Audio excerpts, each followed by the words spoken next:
Welcome to Elev8at8 tonight. We got a super crazy great special, Paulie Two Fingers. If you don't know, I want to know, what rock have you been under? This guy's been blowing glass for like 20 plus years. His work is amazing. He was there before Pipe Dreams. Oh my God, I am so excited about this. But first, let me put this out there. We need some help. We're looking for some amazing Elev8 dolls. It's a woman living a higher state of mind, body, spirit. Go over to Elev8 Dolls, sign up. You can earn some great, amazing credits. You get to promote our products and you get to be a part of the Elev8 family. But anyways, let's get to Paulie Two Fingers. All right, yo, so let's all welcome Paulie Two Fingers to the show. How you doing today? Good. Thanks. How you doing, man? Doing real good, man. So first question, how did you get into glass blowing? I was running around the country following the Grateful Dead for a minute back when Jerry was alive, and I bought my first glass pipe on the Dead lot, and just fell in love with the way it changed color and how everything. It seemed like the craziest form of art I've ever seen. So, is that an actual Snodgrass pipe, the one you got? I don't know who made it. It was huge. It was like it honestly was a hammer, but it was, I think, like 18 inches long. And it had all these bubbles in it and stuff. It was crazy. It was all full inside out piece too. Wow. Yeah. And when was that? How long ago was that? What year? 92. All right. 92, I believe. Man, pure honor to be, get a chance to sit down here with you. I mean, that is so long ago. You're an OG of the industry.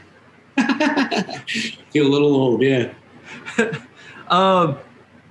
What items did you start out with blowing? Actually, when I first got into it, a friend of mine, Jason Reiner, he was big in pipes and stuff like that. He was showing me some stuff, and I used to go over and hang out with him. So I actually started making sex toys because I didn't want to interfere with his market. I figured I'd find something that nobody else I knew was making and try and make money that way. Right. And I did. I killed it for a while. Dude, that first business I started as well was an online sex toy store. So Nice. It's great to hear you say that, started out making sex toys. So Yeah, it's a great industry. what was the number one sex toy you made? Was it a dildo or a butt plug or what? Okay, so it's gonna sound crazy, but it was. If you ever heard of a penis sound, people would insert them in their penis. I'd take a 6 mil piece of glass and I'd make a little end on it so it was a catch, and people would slide them in their urethra as part of bondage stuff. Wow. Okay. More than anything I've ever made in my entire life. Yeah, I would have never thought of that. I had the sex toy thing, and I never put one of those on the site, so I didn't know it existed, I guess. But wow. I never heard of one before either, and I was selling toys on eBay pretty heavily, and someone wrote me a message and asked me to make one. So I made it, and I figured I'd throw a couple up for auction, and they sold like crazy. So wow, that's really neat, man. Do you have any specific items that you cherish, like from all your years? Like pieces of my own or anything? I think more so, I'd say more so like a piece that you just got along the way that you still have and you cherish. Maybe that piece you got. I have a couple banjo pieces that I really like that I got along the way. From 2008, I got 2 banjo pieces. All right. And then I've got a nice marble collection with some really nice marbles from some of my favorite artists out there, like Mike Gong and John Bridges. And, I've got a bunch of people are going to kill me for not mentioning them all, but Nathan Gorman. And there's just a ton of people. I've collected pieces like that over the years that, pieces that have inspired me or meant a lot to me. So. Yeah, and I was looking, your page is full of marbles that you do, and they're vortex and vortex and vortex and windows. And God, you're a marble master yourself, it seems like. Oh, well, thank you. Yeah. How long? I mean, you've been doing that, but I've not really seen I don't even know how to explain it. You got things going in there with vortexes, like, man. Yeah. And I'm getting some other ideas that I've been wanting to try too. So like, it started out with, we had a marble class at Jason Reiner's place with Chris Rice, he came down. He used to be a big glass blower and stuff. He now sells torches. He does metal work. But he came down and threw us like a little mini class. And a bunch of ideas developed in that little class. And that was the people eater, I called him, at first with spikes coming in. Yeah, okay. And that happened. And then it just grew from there where I was like, man, if I could assemble different things on every side, because a marble is like every side there's something going on. Yeah. So you want to give a piece to somebody that they don't know how to set it on the shelf because they're not sure which side to put it out. You know? So I love it. To kind of build on that. Yeah, those are awesome. And yeah, I didn't know what to call it. So you call it the people eater on the, with all the implosions. Now they're opal eaters, and I put opals in them, and there's opal eater marbles, and then I have the vortexes around the side, and so they're just kind of evolving. Those are fire, man. Thank you. Did you have a mentor when you started out blowing glass that you worked with? I saw Jay for a little bit, but then I just kind of went on my own. I sat in the basement and kind of trained myself for a year, making all kinds of bad mistakes and things like that. And then I took my first class with Doug Remschneider. He's an old head too, been blowing glass for years. And he taught me how to strike color and use color and make beads. And that was actually the turning point in my career where I understood color and the atmosphere of the torch, and everything was like crazy from there. And then the Glass Art Society, I started going to gas conferences. Yeah. And that's just started absorbing everywhere I could. Right. That's cool, man. That's really neat. So you just got a big array of people and taught yourself. Did you get the Bible, the contemporary lamp working book? Did you use that or? Yep, and Milo Townsend's book, anything I could get and soak up. And then I'd go online. We had the glasspipes.org, and it was Wet Canvas. And I was on Wet Canvas talking to the bead ladies because I sold beads. And what was the other big forum that everybody went on? Glass Talk.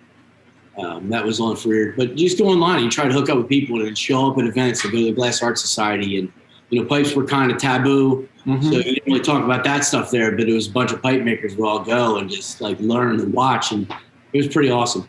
Yeah, I bet, man. I bet, you probably have used some techniques that you learned from some of those old ladies making beads, and you were able to incorporate it into a pipe.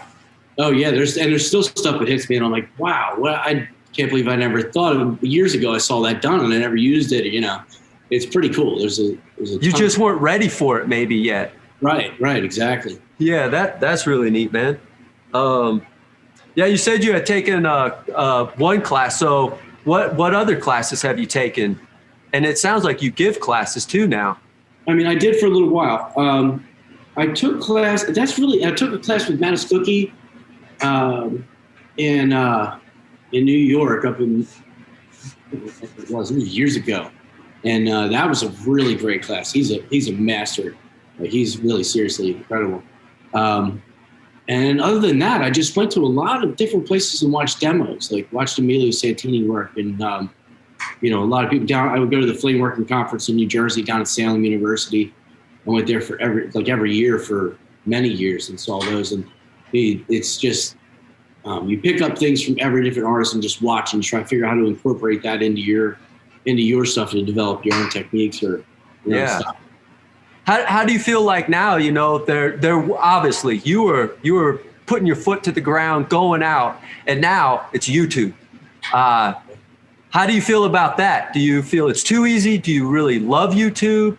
No, I think it's great because I think the more people share, I'm really about sharing. The more people share, the more that we can grow, and the faster this whole thing expands. And the stuff that's coming out of people, it's crazy. I help with throwing melt, and the people there, we're there sharing, and just everybody's just open book. Like, watch, this is how I do this, and you see how fast people grow as an artist and what they bring to the table. It's amazing. So I think the easier to share, the better. I'm sure if you looking back, you were challenged. You were not challenged, but it is a challenge going all by yourself, sitting by yourself. If you could have went out and learned from somebody like you, your learning curve probably, instead of like this, would have just went through the roof. Insane. You see with these young kids nowadays, they're so lucky to have all this that they can, you know what I mean? And you see them growing so fast, the stuff that they're pulling off so quick within like a year, 2 years. Yeah. I sat for a year in the basement until I could make something I thought I could sell, or I wouldn't even show anybody. These guys are 2 months in and they're selling a pipe already. Right. It's really neat to see it. And yeah, thanks a lot for all the help you've done and all the other people that are really allowing us to grow, man. Yeah, it's awesome. It is neat. Do you have a preferred style or technique that you call your own? I guess the eaters, the caves, the opal eaters, those, I've never seen anybody else put the spikes inside and kind of assemble them the way I do. That would be the only thing I could say that I kind of done. But I mean, it's all just a combination of techniques that were all done before, just assembling them in a way that people haven't. I know I'm looking at your Steal Your Face pendants, and those all look, I think that's your style as well, with the swirl and the Filicino or Radicchio pattern in there, and really awesome. Yeah, thank you very much. Yeah, that is something. The only thing I say with that is like I'm kind of mimicking the Grateful Dead's skull, but you know what I mean? Like I'm just kind of putting my own style into it. So. Yeah, those are really neat, man. Thanks. Have you had periods in your career where you shifted focus entirely from one technique to another, or maybe you stepped away from glass? Yeah, there's been a couple times when I never really ever stepped away from glass since I started. I still did it. Maybe not. Maybe I had to make money in other ways a little bit, but I was still doing glass because there was times like when pipe dreams happened and all that. These were a little scary, and to sell a pipe was really, I don't know, it was kind of weird. It was just a weird time. And then I went through a custody battle that was extremely ugly, and I also got arrested for marijuana and did a little bit of time, and then had a long stretch of probation and fighting over my kids for about 7 years. So I was told by my probation officer I wasn't allowed to make a pipe at all. So I had to completely switch to jewelry and marbles, and I had to sell my head shop, and they forced me to do a lot of stuff. But so it forced me going in that other direction was actually helpful to me because it pushed me into a market for jewelry where I didn't have to worry about showing everybody what I was doing. And I was selling a piece to somebody that they were going to wear out in public and tell everybody where they got it. Yeah. Everybody walk around with a pipe. So in my mind, I was like, they're going to advertise for me everywhere they wear it. So I went really heavy into independent and the jewelry line. And that was really good for me. Yeah, you said you had a head shop and you had to close it. And I was doing research, and it looks like you have not two new ones, but you have two shops now, right? Coexist? Yeah, so I was forced to sell my shop. I sold it to my girlfriend at the time so she could hold it because they said they were going to put me in jail if I didn't sell my head shop. So I sold my head shop, and she held it down for years for me. Her name was Tawny. She did a great job and carried it out. And then she wanted to move on, and we kind of split ways, and she became an airline stewardess. So I brought on Sean Gold as a business partner, and I bought back the store. And then we opened a second one and kind of went large, and which is very successful right now. We made it through the pandemic, but I just actually sold the stores to him. Oh, wow. So now you're not a store owner? No. I know glass is what I want to do full time is my passion. It was taken away from that. It wasn't allowing me to do anything with glass, really. I was worried about taking care of my employees to make sure the business stayed afloat. With this pandemic and everything, it was like, whoa. Yeah. So I figured it's time to switch focus and get back to what I love, action. I sold it to him. He's happy. I'm happy. And I'm still helping out with him, but no more stores. Perfect scenario, man. That's great. It's pretty cool. Hell yeah, man. Congratulations on that. Because, man, to hold down the shop that long, tough. Yeah. So congratulations on that, brother. That's good stuff. Appreciate it. Thank you. What are your favorite items to blow then? Are they marbles? Are they pendants? Are they pipes? I don't know if I have a favorite. I mean, I guess my favorite is whatever I'm excited about right now. All right. I don't really have a favorite thing I've ever made. I think it's more like I find something that gives me that excitement to run to the kiln in the morning and get it out. You know what I mean? Just show people and be like, holy shit, I did it. Yeah. That's my favorite. I like that. The anxiety you get from a piece you've never tried and worried about breaking it or screwing up. That's That's what I do. Yeah, the butt pucker, I call it, when you're like shaky and hell yeah. You're sweating, you're like, holy shit, That's we're pushing ourselves in. Yeah, so you still have those days today, and that's your goal, is to push yourself and keep expanding. Yeah. Because whenever I felt like I've done it all, where I think that I'm actually good enough, then I'm done, and I'm not. I don't want to ever be done. So here's a question: how many perfect pieces have you made in your life? Do you feel? None. None? No. I mean, they're good enough. You know what I mean? But I don't think I've ever got perfection ever. The more you look at it, the more you're like, I could have done this. I should have done this, and I could have done. And yeah, there's always somewhere I could have done better, or could have expanded on, or made it just that one bit better. Yeah, I really love asking that question, and seeing where people are at. So that's neat, man. What's your favorite color to work with? Probably double amber purple. An oldie but goodie. Yeah, you can beat the hell out of it, and you can get some of the craziest colors, some of the most beautiful stuff. That and Blue Moon, they're my top 2 favorites of all time. All right, and knowing that you learned very early how to strike and everything, I'm sure that really gave you the appreciation for the double amber to do whatever you want with it. If you know how to use it, it's a fun color. If you don't, it just turns out like shit, like snot. You know what I mean? So it's a fun color once you get it. And I'm surprised you said Blue Moon too. I mean, I haven't used it in a while, but it's everything. I use it every day. Really? Literally every single day. Blue Moon Frit constantly. It's like a go-to. Every single day I've blown glass, I've used Blue Moon. All right, that's awesome to know. So those are your favorite colors. What color are you like? Nah, I ain't playing with you ever. Any of the old exotic colors, jade green, fade to black, which I'd say fade to crack. And those are just ones that have given me a bad taste. Everything else I'll try until it fails or is really bad. Heavy blue leprechaun's been turning me down, so I'm going to stop using that on my marbles because it cracks. But other than that, I just got some of that slugger bar. Oh yeah, I've heard about it, and it's so beautiful.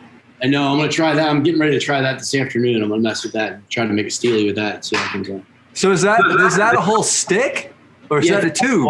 So that's a solid rod, a bar. All right. And it only comes in slugger bars, and you have to pay for 2.5 pounds to get the full bar. So I figured I might as well get the whole bar. Right. It's neat. Yeah. Back in the day when we first started, they had fats. I don't know if you remember that or ever heard of that. They used to sell 1-inch rods back. North Star did way back when I first started, and you could get like big bars like this, but it was only 1 inch and they were like about a foot long. So it's kind of cool to see this big come back. So. Yeah, I never got any of those myself. I was, the color, I was always still scared of it back then, and always wondered if I get this big stuff, and I don't know. So put it up or waste of money. Yeah, introduce it because you didn't know to introduce it slow, or maybe kiln heat it up first, and you get it and it just blows up, and you're like, "Fuck, okay." Like, yeah, and every penny made a difference. When we're starting out back then, it was like you wanted to make every dollar stretch. Yeah, exactly, man. What's the most difficult piece you've ever attempted?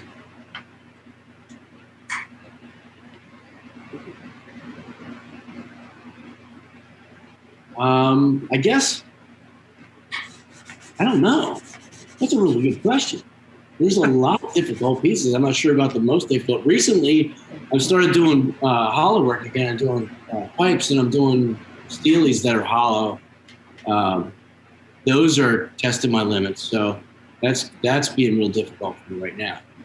And I think I'm going to push myself pretty far with those. I got a cool idea that's going in my head that I'm not going to reveal yet, but something new that I'm going to do. Well, I'm excited to look forward to that. Thanks. Hell yeah. Do you collaborate often? I not as often as I'd like, probably. I'd like to do a lot more of that with some other people this year. It's hard right now, especially with COVID. Collaborating, I would like to do it more at Melt, but being the person that runs Melt, you just help everybody keep everything going. You're not really working much, so Yeah. I control the torch tent, so I just run around and put out fires constantly. Right. But yeah, as much as I can, I'd like to. I love to collaborate. All right, hell yeah. Do you have a favorite collaboration that you've done that just the two energies came together and just was wow? I mean, one that I thought was the one that meant a lot to me was the one with Yushin I did. I had years ago, I kind of was in and out of glass a little bit like we talked about, and I just gotten in a lot of shit, and I was like, you know what, I'm just going to go back into glass fully, and I went out to the Flame Organ Conference here in PA, the little one we had for so many years, and Yushin was there. So I met Yushin for the first time, and I was making a piece, and we made a marble together. It was like a 4-inch marble. Oh, wow. Yeah, it was pretty cool. I have it here somewhere. It's sitting here. I still have it because it did end up cracking because we used some China white in it. But I never got rid of it. I kept it anyway. So that was pretty cool. That was a big motivation for my career because he's an amazing artist. So to work with him is pretty cool. Yeah, no doubt, man. He's one of my inspirations where I look at the line work and all the. His cellos and oh god, it's so tight. Yeah, it's crazy. What is the most amount of time that you've put into like one particular piece? At one time, it was about 16 hours on a marble. All right. Yeah, that. How big was it? Just really complex as well as big, or? About 3.5 inches and pretty complex. Yeah, it had. It was one of my large ones with the vortexes around the outside. So it had, I think there was 6 vortexes around the side and the thing, and then a 8mm opal in the middle, about 3.5 inches. And just all damn day. And I picked a hot day to do it. It was stupid. It was 100 degrees out, so I thought I was gonna pass out. I think bringing me water. It's very humid where you're at too, I'm assuming. Yeah, it's terrible. It's horrible in the summer. You just soaking wet in minutes. Yeah. Have you ever competed in events? It sounds like you're at Melt. You're running that. Do you actually compete in some things, or? Back in the day with the marble show at Wheaton, they used to have a flame off back there. I competed in a flame off there. Took second place to Travis Weber. That was a great show back then. So, but yeah, that was the only other competition I've ever really been in. All right. Do you enjoy the pressure on those, or would you prefer just to blow how you continually blow? I actually loved it. It was being under pressure like that. It seemed to work. I work really well when I'm really under a lot of pressure, I find. No pressure, no diamonds. Yeah, exactly. And I just pump out stuff, and I'm able to make things happen under pressure. I'm more focused. It's weird. So I kind of enjoy it. Hell yeah. That's nice. Do you consume cannabis yourself? I do. Do you prefer flower or concentrate or just a mixture? I like it all. Just really good flower. I just got into vaporizing flower this past since the medical cannabis came to Pennsylvania, and I really enjoy that. But I like to smoke, and I love oil like diamonds. Yeah, right on. So when you smoke, what is your preferred method? Is it a pipe? Is it a bong? You're trying vapes now? I like just the old school spoon. Yeah. That's my go-to every day. I never use a bong because I back in the day, I hit a bong and I gave myself a double hernia. Holy shit. So since then, I came home, hit the bong again, blew the stitches up, and we're bleeding everywhere. So I chill out on the bongs and I go a little easier, especially with my age now. I can't take it in my lungs anymore, just light hits. And then I like a rig with some really good concentrate, so it's smooth and easy. Hell yeah, man. I love your dog there. It's awesome. Yeah, she's like our little, my little character and shit. So yeah, that's cool. So you had your piece there. Do you use your own pieces then? I do not. Well, I have one that I was for a minute because I just want to see how the color changed on one of my seascape pipes because they're fully inside out gold and silver. And I just wanted to make sure that my fume was actually going to look cool when it changed, but it came out decent. But that's the only one I've ever smoked out of. I usually buy other pieces I like. Oh, that's cool, man. Well, thanks. I'm sure all the artists that you support are really thanking you for it. That's cool. I like to smoke out of other people's artwork. So. Hell yeah, that's cool. What can we look forward to in the future? More functional work. because now I'm allowed to. So I kind of want to expand on that and kind of push my limits because hollow work has never been my thing. It's always been marbles, and even with the sex toys, it was all solid work. Mm-hmm. There was never anything hollow. So getting into the hollow work has really been like a whole new world for me. It's fun, so I can really grow, and so I'm enjoying that. So yeah, I'm going to be making some more hollow steely type of things, and then some nice rigs too, because I'm playing on the lathe now too. I just made a rig for a friend just to try out an idea, and it came out great. So I'm going to put some stuff together on the lathe as well. How long have you been using the lathe for then? There's been one in my studio for, I don't even know when we brought it here just to put it here for a friend of mine, Dash. And it's a Litton. It's been here for probably 10 or 12 years. I just started using it this year. Oh, wow, man. Yeah. Wow. So it's not mine, so I felt weird about it. You know what I mean? But I figure if I make money on them, I'll just either buy it from them or give them a percentage or something. But, yeah, and I'm sure he doesn't care. I mean, if it's just sitting there like. Yeah, it's Jim Ludlow. He's the guy that makes the tie pen. I don't know if you know ever heard of the tie pen. We're signing glass. Oh, right. Yeah, so he invented that. And that actually was invented at the marble show that we were doing. Holy mackerels. Yeah. He brought this chunk of titanium there. He said, what do you think about signing glass with titanium? And that was where the tie pen was invented at that show. Wow, man. Thank you for that information. That's so cool. I seen that you do a lot of turtles on your stuff there. What inspires that? So that actually came from Jason Reiner. We were at a IFC conference, and I was like, man, I want to come up with a pendant that'd be cool to make. You should make a sea turtle. I think you'd be good at making sea turtles. And I'm like, yeah, you know what? Maybe I'll try that. So I started trying making sea turtles, and I love making them, and that's just what I've done since. Yeah, I love how you got all kinds of different shells. They're all different, and then how you really put like the water on their I guess I think you call that the water. Yeah, it's like little droplets on their, like, it's because I feel like water droplets all over them. Yeah, I love it, man. Thanks. And then I think that's pretty much it. I want to say, where can we go to follow you at? What can we do to support you?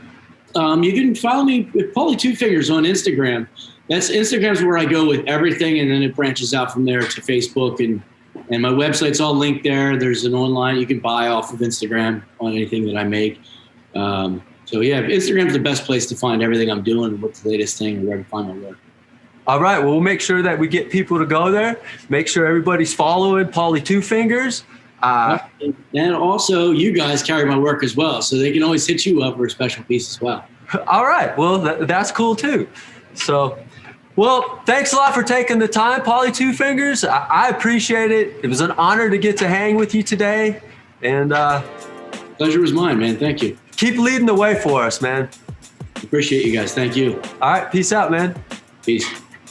All right, yo, that was amazing, kicking it with Paulie Two Fingers. Wow, like, it was hanging out with, like, how this started. So cool, so great, so awesome. I really appreciate him coming in here.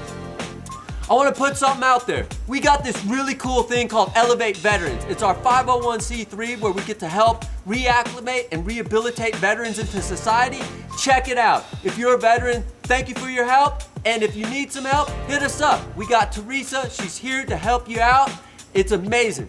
Another thing we got Elevate dolls. Check this thing out. It's for really anybody, but it is designed for Elevate dolls for women, but men can join as well on our back end. But anyways, let's talk about Elevate dolls. It's 3 tiers. It's a foundation member, a caterpillar, and our highest level, the butterfly.